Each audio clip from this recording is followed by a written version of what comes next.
Test ক্রিকেটে অধিনায়ক হিসাবে সূচনাটা খুব একটা মধুর হলো না শুভমান গিলের জন্য।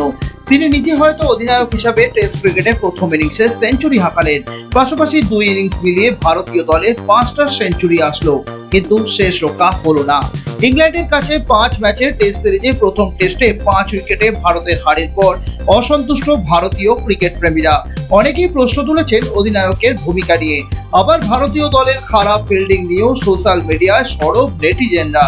ভারতীয় দলের টেস্ট হারের অন্যতম কারণ দলের পরের দিকের ব্যাটসম্যানরা একদম রান পাচ্ছেন না। ঋষভ পান্তের পর আর কারোর ব্যাট থেকে উপযুক্ত রান আসছে না, যার ফলে দলের স্কোরটা একটা সময় পর আটকে যাচ্ছে।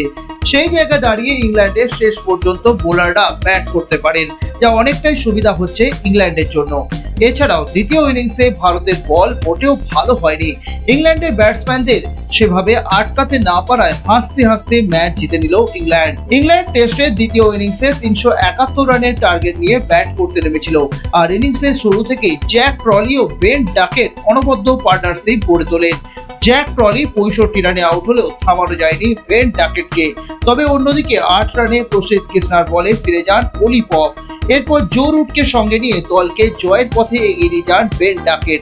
তিনি নিজের সেঞ্চুরি করে 150 রানের দিকে পৌঁছলেও 150 রানের মাইলস্টোন স্পর্শ করতে পারলেন না 1 রানের জন্য। 149 রানে বেন ডাকেটকে ফিরিয়ে দেন শার্দুল ঠাকুর। শার্দুলের এর পরের বলে 0 রানে ফিরে যান হ্যারি ব্রুক। এরপর বেন স্টোকস ও জো রুট মিলে দলকে টানতে থাকেন, কিন্তু জাদেজার বলে 33 রানে ফিরে যান বেন স্টোকস। আর এরপর আবার একটা সুন্দর পার্টনারশিপ গড়ে তুললেন জো রুট ও জেমি স্মিথ। হাফ সেঞ্চুরি করে 53 রানে অপরাজিত জো রুট। অন্যদিকে ইংল্যান্ডকে জয় উপহার দিয়ে 44 রানে অপরাজিত জেমি স্মিথ।